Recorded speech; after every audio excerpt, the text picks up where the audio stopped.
This is Steve Adubato. This is Uncut. And once again, we're joined by our good friend, A. Dorian Murray Thomas, founder and CEO of She Wins. How are you, my friend?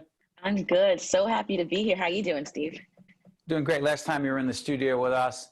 And we will be back in that studio at NJTV soon. That's right. We talked about race. We talked about confronting racism. We talked about social justice issues. Put in perspective, as you were part of the series called 25 for 25, as we recognize 25 winners of the Russell Berrie Making a Difference Award. It's their 25th anniversary. You won that in 2018 for the work you're doing with She Wins. What is She Wins, and why does that work matter now more than ever? That's right. So when I created She Wins, I wanted to create a space for young women who share my story of being affected by violence. Our goal at She Wins is to really create an ecosystem where young women, regardless of their stories, zip code, or circumstance, are empowered to win. And so we have three core tenets: sisterhood, service, and self-actualization. And our goal is to really kind of create this space where young women in the city of Newark are able to use their stories to help catalyze change. And so when I think about the Russell Berrie family, right, which is committed to honoring leaders and change makers in the state of New Jersey, a lot of the work we do at She Wins is quite similar to that, but specifically working with young women in the city of Newark who've experienced some form of trauma, but are using those stories to overcome and actually create change in their communities. And so it was an honor to not only get the award and obviously have the type of support that it gave to our organization, but to bring my girls there. I had about 6 or 8 of our girls who actually came with me on the day. That's right, because you were there and we talked and you met some of them. And so it was such a beautiful experience to be a part of the Russell Berrie family. Well, you know, it's interesting, and I've disclosed this before. I've been hosting that event from the beginning, and 366 people over these years have been recognized for their extraordinary work making a difference. In this particularly challenging time, Dorian, that we're living in with COVID, with horrific issues of racial and social injustice that must be addressed sooner than most folks think they need to be addressed. Help us understand what that award and the recognition, because we met each other, and then you've been on with us many times and will continue to be. You're on the Board of Education in Newark, right? That's right. Your career and the work you're doing is expanding. Any of that have to do with the award? Oh, that's such a beautiful question. I mean, when you think about the moment we're in as a country, in the moments that exist in places like the Russell Berrie Award ceremony, there's something really special about just, celebrating good things happening in the world.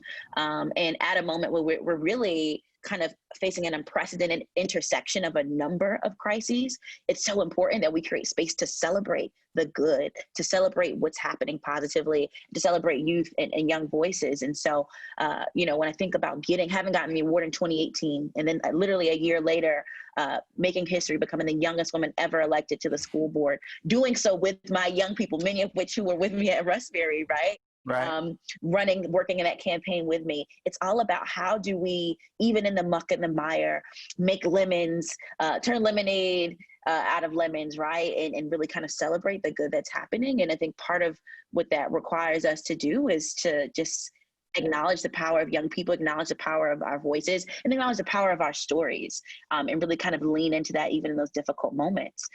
And so, yes, now more than ever, being a part of Russell Berrie, being a part of a space where we just recognize the good that's happening feels really special at a moment in our country where we really need those types of victories. So let me follow up on the Berrie Foundation, the Russell Berrie Foundation, a leading philanthropic organization committed to really making a difference and recognizing those who do. Describe the role that you see, not just for the foundation, but for the larger philanthropic community when it comes to confronting racism. And people will see the chyron on the screen. We've been doing a series of programs, and we'll be doing it for the foreseeable future called Confronting Racism. What is the role of the philanthropic community in the fight to confront racism and the fight for racial and social justice?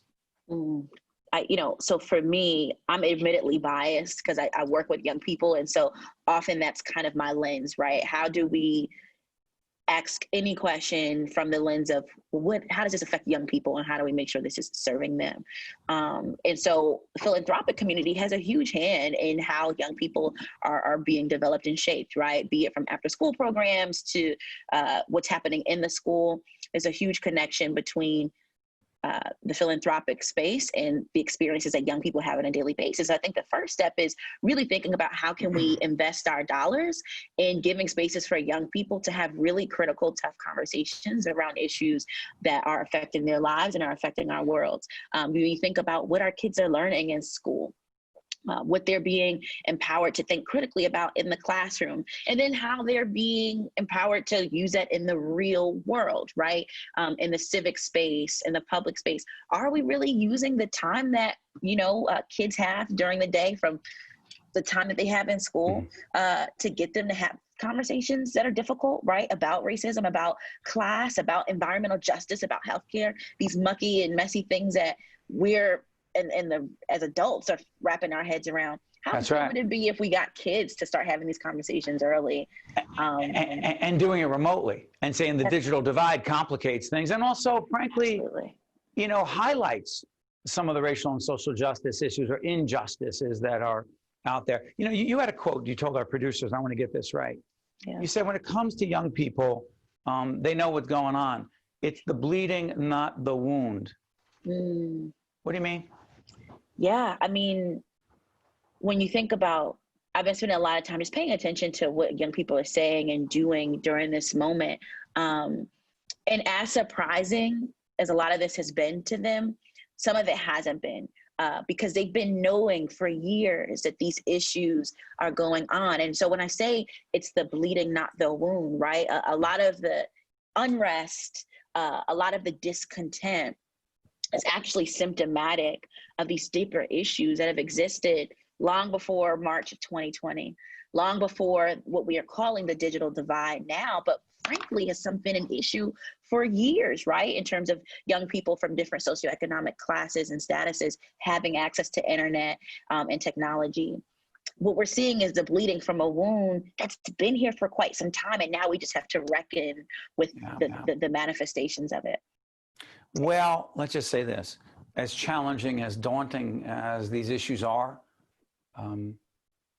there are leaders like you, and I'm not just saying this because we're friends, but because when I met you at the Russell Berrie Awards, the Making a Difference Awards on 2018, I knew that we were all meeting a special leader. I knew that while 366 people had been recognized over the years, there's something really special about you. You have work to do. You're doing it now, but I guarantee you'll continue to make a difference, and we will follow you. And you have an open invitation to our, not just the Russell Berrie Foundation family, but to our family in public broadcasting. Dorian Murray Thomas is the founder and CEO of She Wins, and she is a proud sister in my hometown, Brick City. Thank you, my friend.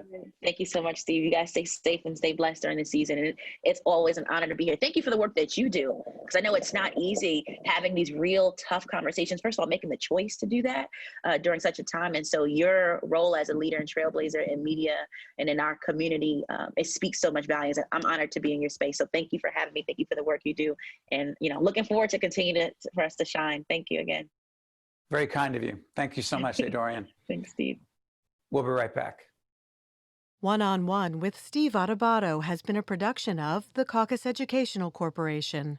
Funding has been provided by the Russell Berrie Foundation, Fedway Associates, Inc., the Fidelco Group, United Airlines, Valley Bank, PSC&G, the Healthcare Foundation of New Jersey, St. Joseph's Health, and by ADP. Promotional support provided by bestofnj.com and by New Jersey Family Magazine. Hi, I'm Eric. You might see me as an ordinary person, but I've been living with a brain injury for nearly 2 years. One of my struggles is short-term memory loss. At Opportunity Project, I'm given hope and support, and I've gained my confidence back through the job placement program. Despite my challenges, I have a reason to keep improving. Today, even though life has changed me, I believe that anything is possible. If you have a brain injury, you don't have to face your road to recovery alone.